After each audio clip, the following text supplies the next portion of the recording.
What do people mean when they refer to crypto funds? What people mean by crypto funds is when they set up a fund which is focused on investing in digital assets, which we call tokens.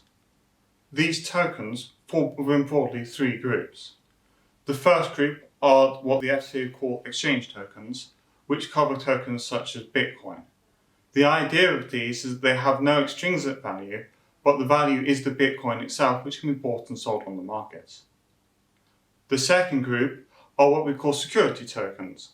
Those are tokens which are somehow related to security. For example, earlier this year, we acted on the first equity issuance settled on a blockchain. The tokens which are linked to the shares would then be security tokens. The third group are what they call so-called utility tokens. These can be seen as things like vouchers for goods or services which fall outside the traditional regulated space. For example, if you take Sratio coin, where we assisted on the first successful initial coin offering in the UK, that was a token where it was linked to charitable deeds, and as such was not a security token. The interesting group outside that are the ones which are linked one-to-one with traditional money, such as sterling or US dollar, which fall within the definition of fiat money and are regulated as such. When tokens say they are investing in crypto assets, they are talking about investing primarily in one of those token types. They might also be investing in companies which help run or set up those tokens. And in a very small number of cases, they're talking about investing in something we call a SAFT, which is a sale agreement for future tokens, which is putting money into a project which may one day lead to the creation of a token, which we have already described. What are the main myths in relation to crypto funds? I think the first myth to look at is the source of market you're dealing with. We've seen certain people see crypto funds as a way of accessing the retail market. Actually, in real terms, crypto funds tend to take the form of a hedge fund and are focused on professional investors only. As such, we've actually not yet seen many funds able to access the retail market, and in fact they're excluded from most retail type funds because the asset type is not eligible for a retail market audience. The second myth to be clear about is just because it somehow involves crypto funds, it's somehow unregulated or unclear. The actual regulation around tokens and crypto assets is clear, although it's sometimes complicated. And it tends to fall within the path we've already described.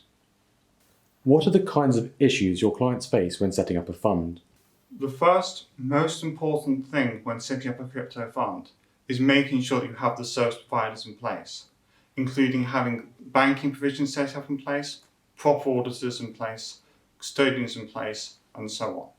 This is the biggest barrier to entry to the market because all these service providers are still developing their capabilities, and as such, getting them on board and convincing your fund is a legitimate fund to work with is quite a difficult process. One of the things we found it's actually helpful to set up a term sheet in advance, which is very detailed, which helps give all those service providers the information which they need in order to become comfortable with working as a fund. The second issue you have is bringing on investors.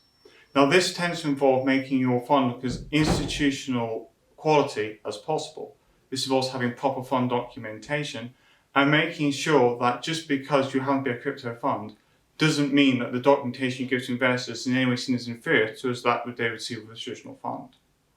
Lastly, an aspect to consider is the issue whether you set up what they call an SPC structure or a parallel fund structure. Quite a lot of people will advocate the SPC structure on the basis that it is perceived to be slightly cheaper. In actual fact, the cost of a SPV structure versus a parallel structure is not as great as perceived, and there can be issues with the SPC structure, in particular in getting a legal opinion to confirm the fact it is bankruptcy remote, so that if one of the funds goes down, it does not impact the wider funds you are holding within that framework. Is blockchain useful in running a fund? So several of our clients are looking at blockchain not just as an investment opportunity, but as a way of helping them actually run the fund.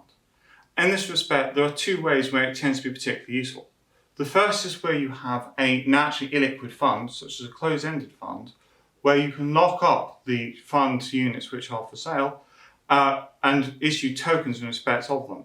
That gives you greater liquidity because while the fund shares are locked up, you can still have a secondary market within the tokens which gives you rights within those funds units. The second aspect people are looking at are whether they can automate part of the actual fund distribution, for example, using blockchain. For example, if you're going to different countries, whether you could use blockchain to automate the types of disclosures which have been made to different persons when you market to them. This is actually looking at an issue of simply using automated technology, and you do not need blockchain in and of itself to do that. The advantage of using blockchain, however, is the fact it creates a single source of information which can be accessed worldwide all the time, which is more secure than has just been in place, which then gives you the data you can use the automation to back off so that the automation can run off that information and operate more effectively. What new regulatory developments on the horizon are likely to impact this industry? So, the regulatory horizon depends on the different country you're in. In the UK, the FCA is relatively supportive of blockchain technology and therefore has been relatively supportive of cryptocurrencies and crypto assets. In fact, at the parliamentary level, we have given evidence as a firm as to how you can make the UK more friendly to people wanting to set up blockchain and crypto type products. And we've also fed into the UK Justice Tribunal's analysis of how you can make the UK law more sympathetic to these types of technologies so they can fit more easily. The biggest issue, however, moving forwards, is going to be the impact of the Fifth Money Laundering Directive. This sets out various requirements which will now apply to people acting within crypto assets. And in some ways it's very welcome in that most of our clients are already complying with these requirements on a voluntary basis because they do not want their companies or their technologies to be linked with terrorist financing or financial crime. On the other hand, a very broad approach is being taken, and some, for example, are querying whether the use of a wallet or the downloading of a wallet should itself be subject to MLD5, given that is not generally the case for open source software, and whether it should be limited to, for example, exchanges and the like.